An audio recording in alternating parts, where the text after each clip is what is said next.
A lot of us do not like to talk about death. I was working in primary care and I noticed that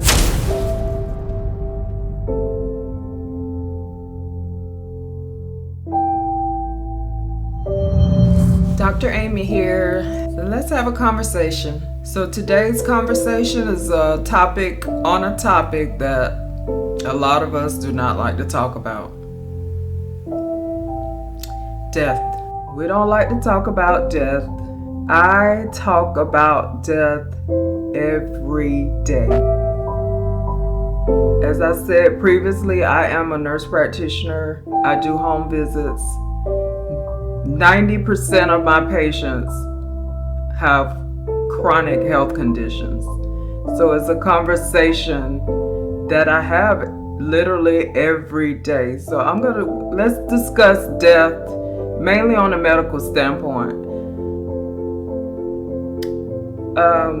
I did my Doctor of Nursing Practice project during my Doctor of Nursing program. I did my project on advanced care planning.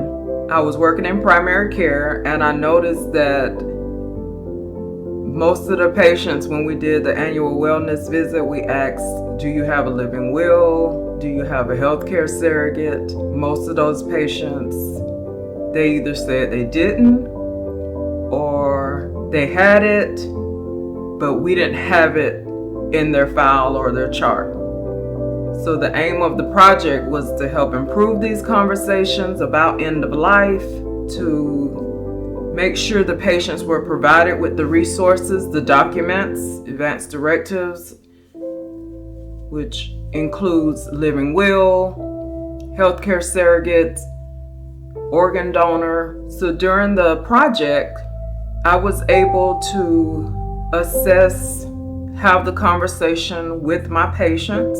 A living will document is a document that says if my health was to decline, if my health provider was to come to me and say, your health is declining, we've exhausted all therapies, what are your wishes? Do you want to be kept alive on life support? Do you want to continue all these aggressive therapies? Do you want to be fed by a tube if you can't feed yourself? And a healthcare surrogate document is, who do you want to speak for you if you couldn't speak for yourself? So this is a conversation that I had when I was in primary care, and it's a conversation that I'm having now doing home visits with patients. I have this conversation with patients, their families, their caregivers daily. A lot of them are receptive. Some are hesitant and reluctant about talking about the end of life. I don't push the conversation. However, I do introduce the conversation. I initiate the conversation, especially if that person, I feel like they're not gonna make it in the next year or the next 6 months. I definitely make sure I have those conversations. And it's an ongoing conversation that we should have, especially with our families. And the goal of having the conversation one of the goals is to make sure your wishes are respected when you're going through that process. Everyone wants their wishes to be respected. You don't want conflict among your family members. So have the conversation with your family. Make a date to have your children, grandchildren, sisters, brothers over. Have the conversation. Sit around the table and discuss your wishes. Complete the documents. Have them in your home in a safe place, and also give a copy to your primary care provider, your health providers, so they know your wishes. We want to make sure your wishes are respected. We want to avoid all these costly health therapies that are unnecessary. If you have your wishes in place, it'll avoid all these undue costs that people incur over some of these health-related expenses.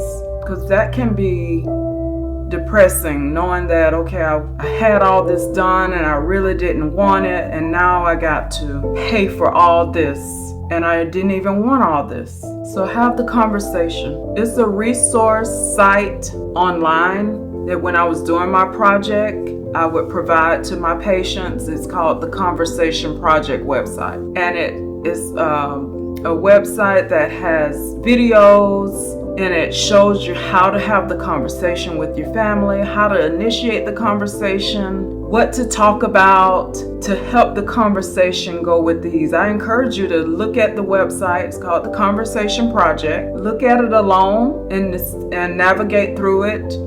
Look at the videos and the resources. And then when you have the meeting with your family, look at it again with your family and go through the website so they can see it, and have those conversations with your family. Have those conversations with your health providers. If you're a health provider and you're reluctant to have the conversation with your patients, go on that website. It gives you resources and tips on how to initiate the conversation with your patients. Because there's health providers out there that don't like to have the conversation with these patients. They don't want to talk about it. I encourage you to go on your online also, because each state has different rules as far as the advanced directives, the living wills, and the healthcare surrogates. I know in Florida that those documents do not need to be notarized, but if you go to another state and bring those documents with you, they may have to be notarized in that particular state. So I encourage you to research, if you're whatever state you live in, the rules concerning, do they have to be notarized, which documents are needed. Definitely. Advanced care planning, end of life care, serious illness conversation. These are conversations that I have daily. It's something that some of the patients don't want to talk about. Some are reluctant.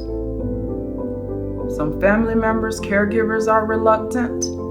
Some facts during my project, when I was researching, it said that 70% of Americans, approximately 70% of Americans,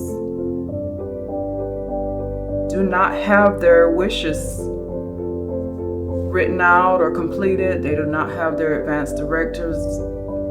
Their family members don't know their end of life health wishes. 70%. Completing these advanced directives and having these conversations also reduces confusion among family members. If your family member knows, okay, mom wanted this, dad wanted this, and they have it in writing, it reduces a lot of confusion among family. Because they know, okay, this is what mom or dad or sister, brother wanted. It's in writing, and we need to respect their wishes. So I encourage you to have the conversation with your family. Make it a point to have the conversation. Set up a meeting where everyone comes over and sits around the table and have the conversation. It doesn't have to be one time. It's an ongoing conversation. You can have it multiple times, because there's going to be some people that just don't want to talk about it. I do know from experience, minority groups, African Americans, Hispanics, do not like to have that conversation. I encourage you, go on that Conversation Project website, look through it, navigate through it. It has a lot of resources. If you have any further questions, you can reach out to me. If I could be of assistance, I will. So let's have that death conversation with your families, with your health providers, with your caregivers. Death is inevitable. Just have the conversation.